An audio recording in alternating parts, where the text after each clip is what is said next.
The climb out of hell. I've been wandering for nearly 300 years now. My blistered feet never seem to heal, and every time I stop walking, I'm sucked into the sand and slowly dissolved before being spat out to continue walking. There is only one correct path, marked in blood-red sand.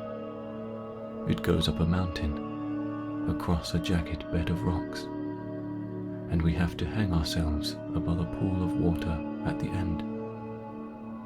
We pass out, feel the joy of drowning, then resurrect instantly at the starting point.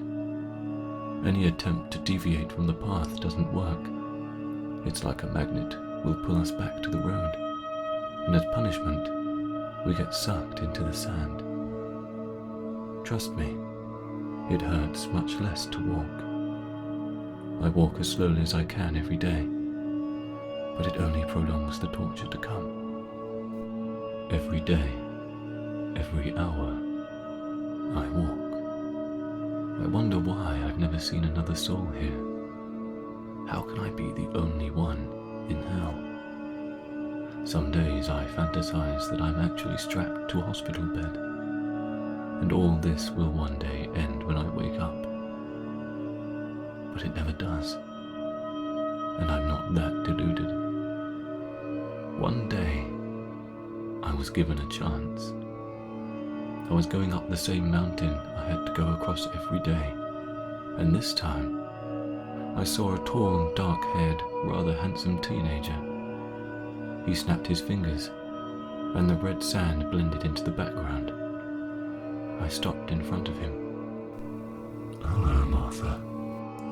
He smiled, his teeth gleaming beneath a pair of nightshade violet eyes. "Who are you?" I gasped. Those white teeth increased as his lips pulled back in an even wider smile. "Take a guess, Martha." "You're the devil," I said. "Bingo." The teen laughed, an unholy sound in this solemn mountain. "And I am here to tell you that your punishment is almost up. Your time has come to be reborn." "What?" No need to look surprised. I punish bad people. I don't keep them here forever. I was still too suspicious to believe him. He was the devil, after all. There had to be a trick. "What do I have to do?" He pointed behind me, a dark finger materializing a door from a different dimension. Now I knew why I hadn't seen anyone. We were probably walking through a million different dimensions, each of us oblivious.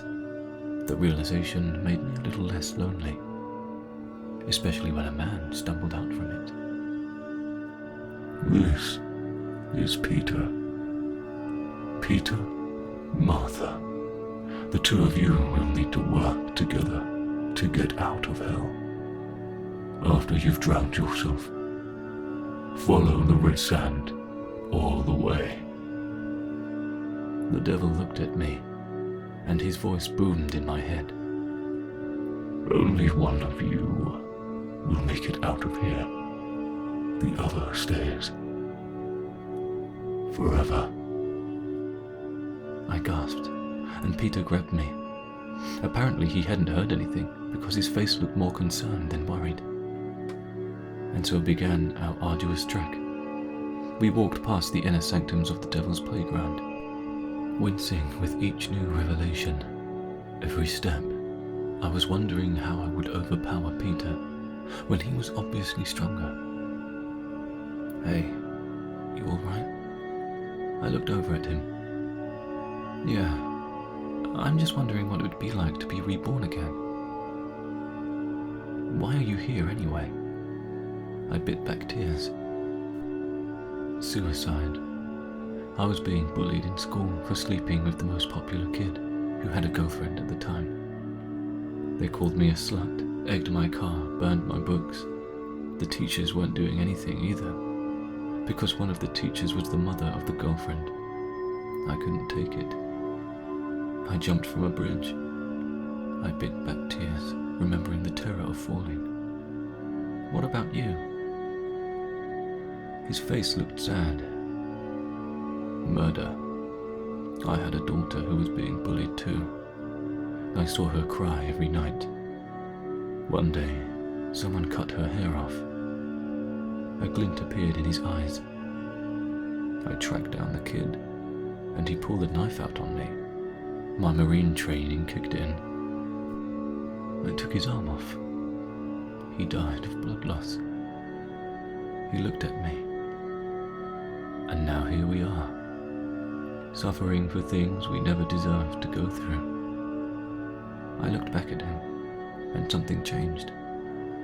It was as though love grabbed hold of me, as though it could somehow exist in this hellhole.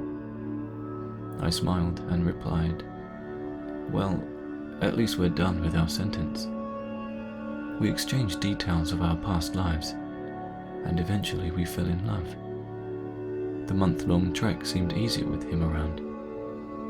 We went past fire, freezing waters and glass showers, until a reddish aura began to appear at the foot of a gigantic mountain. He kissed me as we reached the end of our journey, looking up at the gate on a rock shelf just out of reach. "Martha, give me a leg up. I'll pull you up afterwards." His smile made me remorseful, as despite all my affection, the devil's words still rang clearly in my head. He murdered. He took someone else's life. I deserved to get out of here more than him. When we were reborn, we wouldn't even remember each other anyway. Okay. He went up first, and then pulled me up. We held hands as we prepared to walk through the portal, and he turned to me. "I know we won't remember each other after this, but I wish we could. All my time in hell, and I'm only sorry for that." "I'm sorry too." I twisted, prepared for his look of shock as he tumbled to the ground. Instead, he held strong and flung me off the rock, where I hit the red sand with a thump. I began to sink, but instead of the standard dissolving and recovering, I only felt pain. I couldn't even die and resurrect. It was the kind of pain that I envisioned only hell to harbor. "Why?" I screamed up at Peter. He looked at me and walked through the portal, wordlessly. I was left to rot in an eternal, endless loop of anguish and pain. Peter stepped out through the portal and sighed. The teenager was at the other end, kicking back on his chair. "How was it, Peter?" He shrugged and turned to face the wall, where the lady was still struggling in desperation, watching the gates close forever. I thought she was different. The devil laughed. "Different.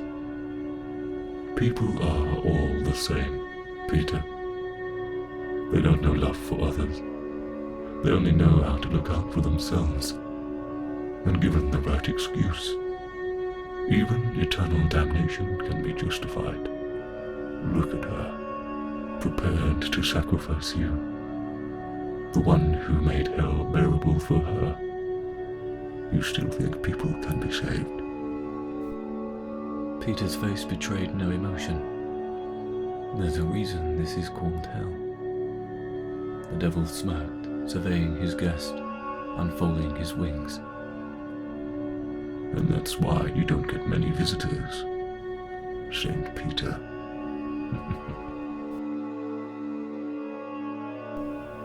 Thank you for listening. Hell doesn't seem like such a fun place, but perhaps we should just do whatever we want and go to hell a legend. Actually, don't take that advice. If you like what you heard, consider subscribing so you never miss a creepy story.